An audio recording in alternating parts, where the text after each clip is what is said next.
¿Estarías dispuesto a separar una parte de ti? ¿Una parte de tu memoria al día?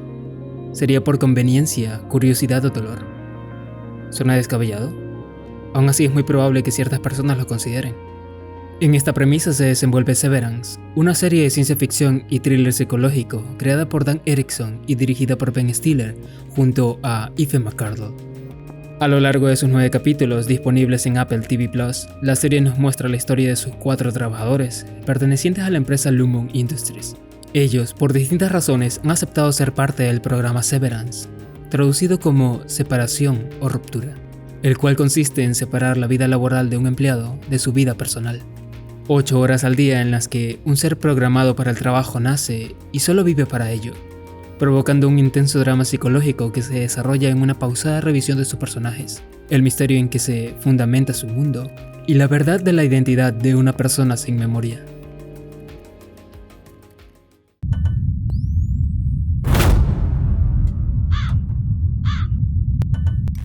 En un ambiente casi invernal, Mark Scott está sentado en su auto llorando. Cuando toma el control de sí, va hacia la recepción de su trabajo en la corporación Lumon. Ahí, como casi todos los días, debe dejar sus pertenencias en un casillero antes de entrar al ascensor que lo llevará a su estación de trabajo. Es aquí donde toma conciencia Mark S., quien es la persona consciente que trabaja en Lumon. Esto es así porque Mark fue parte de un procedimiento llamado Severance, que divide la vida laboral de un empleado de su vida personal. Aquí también trabajan Irving B., Dylan G. y el mejor amigo de Mark S., llamado Pete, el cual ese día está ausente. Aunque, seguidamente, su jefe inmediato, la señora Cobell, le comunica que en realidad ya no trabaja para la compañía, con lo cual Mark se vuelve el nuevo jefe del Departamento de Refinamiento de Macrodatos, abreviado por sus siglas MDR. Esto tiene sus responsabilidades ya que ahora deberá entrenar al reemplazo de Pete, una mujer llamada Helly R. Ella aparece en una mesa desorientada escuchando una bocina que le habla. Esto la altera y no entiende por qué está ahí. Solo escucha una voz en la bocina sobre la mesa, la cual le dice constantemente que debe responder una encuesta. La voz es de Mark, quien después de la encuesta le lee el guión corporativo que le explica que ha sido parte del procedimiento Severance. Helly no lo toma bien y se asusta. Golpea a Mark y sale corriendo intentando escapar. Mark la alcanza y le explica que no es una prisionera. Si quiere, puede irse. Pero al intentar salir por la puerta, vuelve a entrar por el mismo lugar, una y otra vez. Esto es así porque su conciencia está anclada a esas instalaciones durante la jornada laboral, y lo único que conocerá es volver al trabajo todos los días.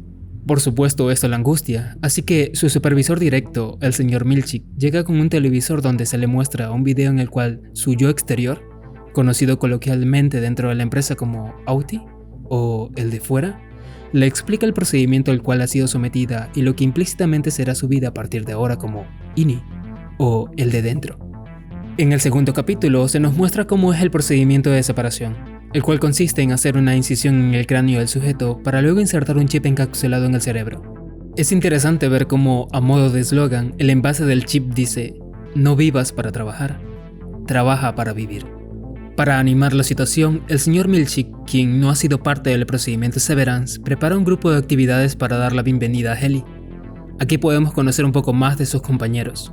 Dylan G., por ejemplo, es el más entusiasta por cumplir las cuotas que exige su trabajo, lo cual, por cierto, le ayuda a ganar recompensas, premios que pueden ser dibujos de él, fiestas de waffles o artículos casi tontos como las conocidas trampas chinas para dedos, sirviendo de alusión a lo que, fuera de la ficción, experimentamos como trabajadores, el incentivo transformado en premios banales con logos de la empresa impreso en ellos, haciéndose pasar como una merecida recompensa al esfuerzo y fidelidad. Por otro lado tenemos a Irving B.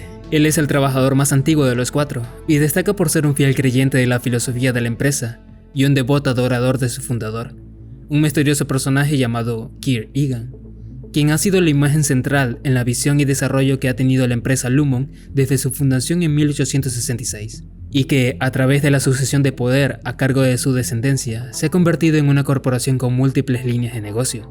Por su parte, Mark, nuestro protagonista, simplemente trata de mantener una actitud positiva y asume que el trabajo que están haciendo allá abajo es importante. Llegando a esto, ¿qué es realmente lo que hacen? Ni los trabajadores de MDR, ni nosotros el público, somos plenamente conscientes de cuál es en realidad el trabajo que realizan allí. Ellos tienen algunas teorías, ya que en principio su trabajo no resulta tan complejo. En base, el refinador debe reconocer los números apropiados en forma de matriz que se ven en pantalla, y luego debe arrastrarlos a las papeleras etiquetadas del 1 al 5, todas ellas con barras de progreso en la parte inferior. Partiendo de ahí podríamos hacernos algunas ideas, pero antes de eso hay que considerar que, por ejemplo, en el episodio 2, Mark le dice a Ellie que algunos números dan miedo, y que esta sensación de miedo será innata en el refinador. Sin embargo, en el episodio 3 se nos dice que a veces los números evocan una sensación confortable. También hay que considerar lo que se aprende cuando ellos deciden dar un paseo por el ala de perpetuidad. Este lugar es donde se encuentra una especie de museo a la familia Egan, y con la cual se nos da una detallada referencia a la filosofía de su fundador, el cual, y a través de un audio, reza lo que considera su legado, su identificación de 4 temperamentos de los que deriva toda alma humana. Estos son: aflicción, alegría, temor, malicia.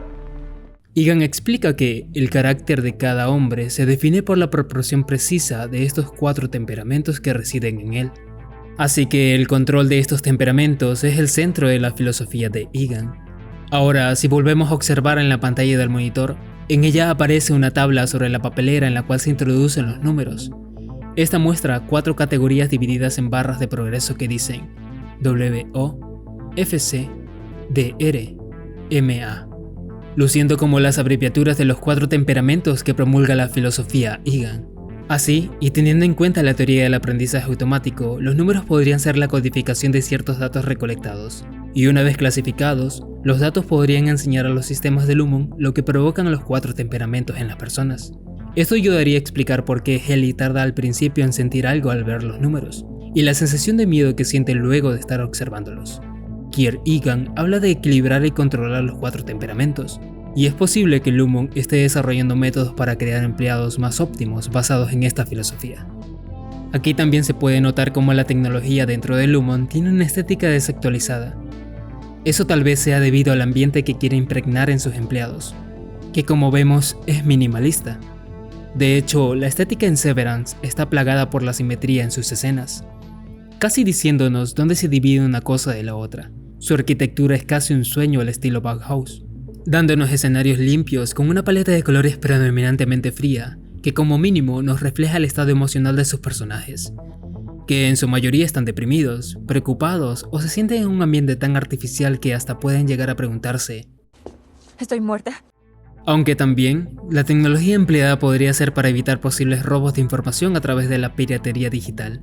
A manera de curiosidad, todos en este departamento trabajan con un computador Data General Dasher, que en su teclado no tiene la tecla escape. Esto es a propósito, ya que alude al hecho de que la gente que está ahí abajo no puede escapar. Cuando ya son las 5, sus autis vuelven a ser conscientes de ellos, acompañados de todo el drama que implican sus vidas.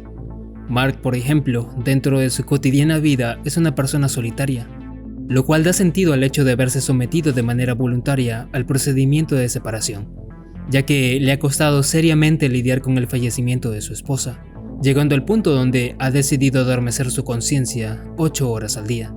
Es aquí donde, a modo de analogía, se muestra una escena donde, en casa de Mark, hay un acuario y en él hay 2 peces, uno azul y otro rojo. Estos están separados por una barrera dentro del mismo tanque, y tendría sentido dentro de la realidad de la serie porque estos 2 peces son beta, y este tipo de peces son agresivos. Si ambos son machos, se podrían pelear a muerte. En cambio, para nosotros, podría llegar a representar la división que vive Mark. En una parte, su yo atormentado por la pérdida de su esposa, y su otro yo encerrado en una realidad laboral, viviendo 8 horas al día. Mark tiene una hermana embarazada que se llama Devon, quien trata de que se relacione más con otras personas, así que constantemente ella y su esposo Ricken lo invitan a casa a cenar con sus amigos. Justo después de la cena, él cree haber visto un hombre fuera de la casa. Al día siguiente, este hombre se revela como su amigo en Lumon, Pity. Mark, por obvias razones, no tiene idea de quién es él, pero Pity le dice que se conocen del trabajo, y él es capaz de recordarlo porque encontró la manera de revertir el procedimiento, y ahora se encuentra en la situación de estar atrapado en una conspiración para matarlo. Es por ello que Mark, aunque no quiere involucrarse, porque en realidad no lo conoce, le ofrece quedarse en su sótano. Aún así ya está involucrado y corre el riesgo de que su vecina, quien se nos revela que es la misma señorita Cobell, aquí llamada señorita Silvic, se dé cuenta de lo que es parte, ya que, entre otras cosas, tiene las llaves de su casa y constantemente se interesa por su vida. Esto llega a un punto en el que no va a importar, ya que Petey, al reconocer a la señorita Cobell, decide salir de la casa de Mark para refugiarse en otro lugar. Pero debido al proceso de reversión al cual fue sometido, sufre una aneurisma cerebral y muere. Algo importante de esta situación es que Petey deja olvidado su celular en el sótano de Mark. Por ahora sin ninguna relevancia, pero luego va a desencadenar una serie de eventos que radicalizará la visión que tiene Mark sobre Lumon. De vuelta en el trabajo, Ellie ha intentado en varias ocasiones mediante cartas, mensajes guardados en cosas o escritos en su piel, avisarle a su Auti que no quiere estar ahí. Y aunque se le ha dicho que el ascensor tiene un sistema que detecta este tipo de cosas, ella no ha parado de intentarlo. Esto la lleva a ser castigada, así que en compañía del jefe de seguridad llamado Doug Greiner es guiada a un cuarto llamado la sala de descanso, donde de una manera casi sádica le es obligada a leer un texto que contiene una disculpa y no parará de leerlo hasta que un detector identifique que lo hace en serio. Esto prácticamente la quiebra y toma medidas extremas para que acepten su carta de renuncia. Así que, con la amenaza de cercenarse los dedos, graba un video a su Auti para decirle lo horrible que es ahí. Pero su Auti, como respuesta, le graba otro video diciéndole que ella no toma las decisiones, que ella no es una persona real. Esto lleva a Ellie a tomar medidas definitivas, así que después de encontrar una extensión de cable, decide colgarse del techo del ascensor, para que, principalmente, su Auti se despierte y se encuentre con una sorpresa desagradable. Mark la encuentra y la salva a tiempo, pero en contraposición ella es la que se lleva una sorpresa al despertarse nuevamente en el ascensor, mostrando que su Auti la quiere ahí. Mark en esta posición decide ser un poco más empático con la situación de Ellie, así que trata de ser su amigo, ayudándola a que no piense inútilmente en escapar, perspectiva que se combina con lo que ahora piensa de su trabajo. En primer lugar, descubrió que Petey estaba intentando mapear los pasillos que conectan los distintos departamentos de la empresa, un hecho que claramente va en contra de las reglas. Aparte, su cuñado había dejado un libro escrito por él en el portón de su casa, pero fue confiscado por Lumon para saber si dentro de él había mensajes ocultos.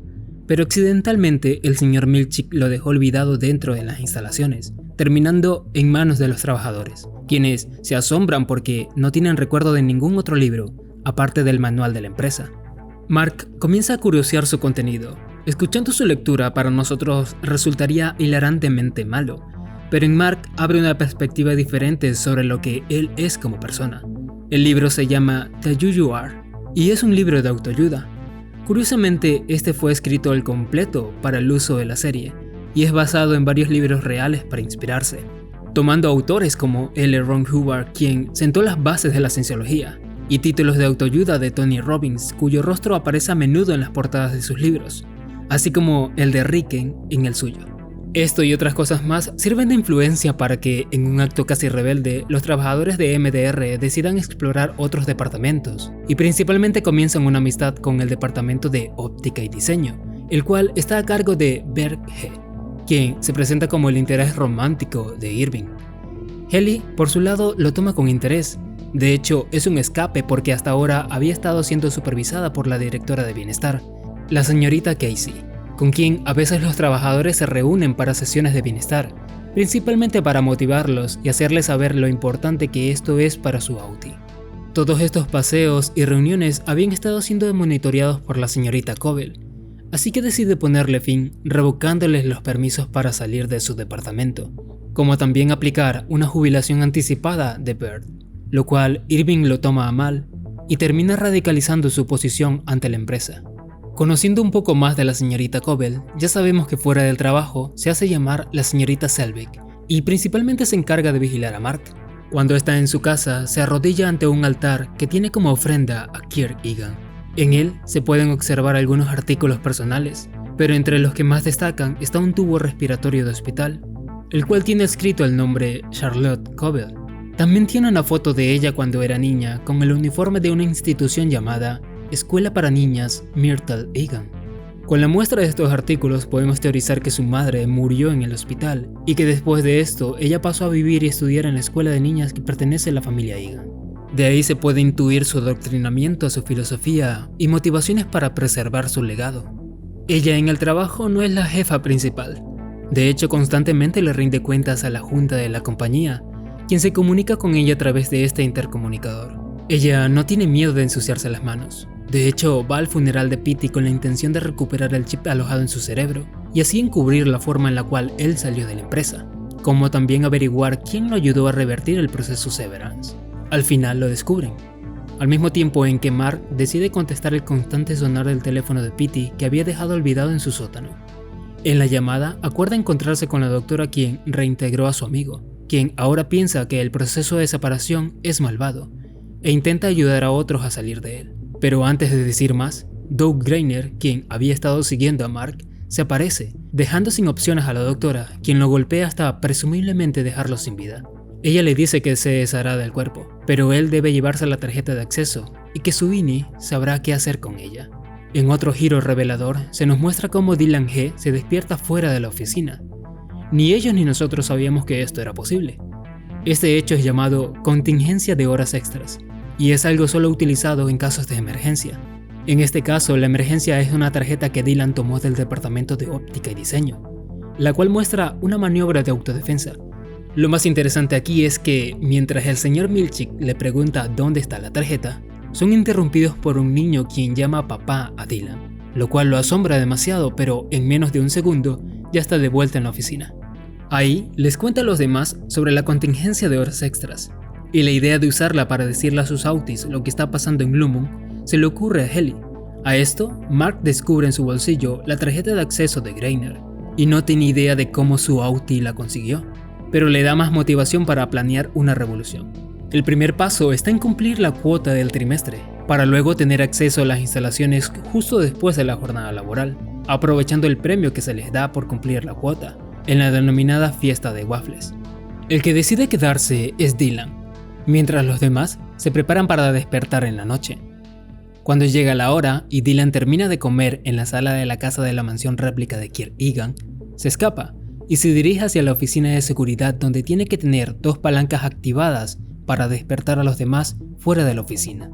Justo en este despertar es donde comienza el último capítulo, el cual lleva como nombre The We Are, el cual podríamos traducir como lo que somos, sirviendo como respuesta a la inspiración que tuvieron del libro llamado The You Are, que se traduciría como el que eres, dándonos a entender que el libro le sirvió como una vía de desarrollo para encontrar su otro yo. Asimismo, particularmente se siente como este capítulo es distinto a los demás, ya que en sus primeros 8, la serie se toma el tiempo para sumergirnos en su mundo, contándonos dramas psicológicos y misterios, pero este último se siente más como un thriller, donde todo va más rápido, y se revela mucho de lo que en el resto de capítulos se nos ha dado como pistas. La revelación más impactante es la de Helly, pues se da cuenta de que en realidad es Elena Egan, la hija del actual director general de Lumon, James Egan. Esta se había sometido al procedimiento de separación como parte de un truco publicitario, y ahora se había despertado en medio de una fiesta de gala de Lumon, donde estaba a punto de hablar con experiencia propia a favor de la separación. Por su parte, Irving se despierta y se ve a sí mismo como un hombre solitario que continuamente pinta el mismo cuadro de un pasillo oscuro con un ascensor al final que solo va hacia abajo. Lo particular de esto es que es la misma escena que vemos cuando despiden a la señorita Casey, lo que nos deja preguntándonos, ¿esto también le pasó a Irving? Y toma sentido que lo recuerde, ya que en el segundo capítulo tuvo una alucinación con una pintura negra regándose por las paredes de los cubículos, dándonos a entender que el subconsciente y los sueños se escapan al control de la separación. Rebuscando entre sus cosas, se entera de que perteneció a la Marina de Estados Unidos. También se encuentra con documentos y mapas de la residencia de ex empleados de Lumon, incluyendo la de Bird, por lo que ahora planea buscarlo. Es justo aquí donde podemos plantearnos ciertas cosas sobre el lugar y fecha donde se desarrolla la serie, ya que como vimos trabajan con un hardware desactualizado, y eso hace posible que nos sintamos desfasados de tiempo y no podamos concretar con facilidad el año en que se sitúa la serie. Aunque en realidad esta duda queda despejada en el primer capítulo cuando Mark llega a su casillero en Lumon y deposita su licencia de conducir. En esta escena en particular se puede ver lo que presumiblemente es su fecha de nacimiento, y en la parte inferior se puede leer lo que podemos intuir como la fecha de expedición de la licencia, lo cual nos acerca a la idea de que sus eventos están sucediendo en nuestra misma época, pero sin concretar en qué sitio están. Esto es debido a que, aunque se nos indique que están en Estados Unidos, no hay una clara señal en saber en qué estado están, y se presenta aún más confuso cuando Irving B rebusca entre las cosas de su Audi y ve un sobre con la información de una tarjeta de crédito, donde se deja ver la dirección y la abreviatura del estado, escrito como PE. Pero revisando las abreviaturas de los estados, no hay una sola que coincida, así que ¿es un misterio con intención o es algo que en realidad no estoy viendo? Deja tu comentario para hallar la respuesta. Por otra parte, Mark despierta en la fiesta que su cuñado ha organizado, pero se lleva una sorpresa al ver a la señorita Cobell frente de él. Con dificultad trata de mantener la compostura, pero al intentar alejarse de ella, dice: Gracias, señorita Cobell. Sin saber que nadie más la conoce así en ese lugar. Inmediatamente Cobell le avisa al señor Milchick que los Innis están despiertos y él va corriendo hacia la sala de seguridad. Al mismo tiempo, Mark tiene éxito en hablar con su hermana y le cuenta todo para que ella pueda exponerlo al mundo. De paso, ella se entera de que la señorita Selvig es la misma persona que trabaja con su hermano en Lumon, lo cual la estresa porque ha dejado a su bebé con ella cuando decidió hablar con Mark a solas. Así que ambos salen corriendo a buscarla. Mientras tanto, Irving encuentra la casa de Bert y descubre a lo lejos que está felizmente casado, pero aún así decide caminar hacia su puerta y llamarlo con insistencia. En el mismo instante, Ellie toma la decisión de presentar el discurso que iba a decir Elena y comienza a contar todo el infierno que vive como Innie. Todo esto pasa al mismo tiempo en el que el señor Milchick está a punto de abrir la puerta que con mucha resistencia está soportando Dylan, dándonos unos segundos finales donde Mark, mientras buscaba a la bebé dentro de la casa, encuentra una fotografía de su esposa fallecida, la cual se nos revela que es la señorita Casey. Así que, de manera frenética, sale corriendo a contarlo a su hermana, y lo único que termina diciendo es: ¡Ella está viva! Justo al tiempo en el que la puerta es abierta y derriban a Dylan. Con este tremendo cliffhanger termina la primera temporada de Severance, dando pie para su continuación, que se espera que tenga un ritmo más acelerado, resolviendo los misterios que nos han dejado. Si te gustó, te invito a compartir el video y suscribirte. Hasta la próxima, realistas épicos.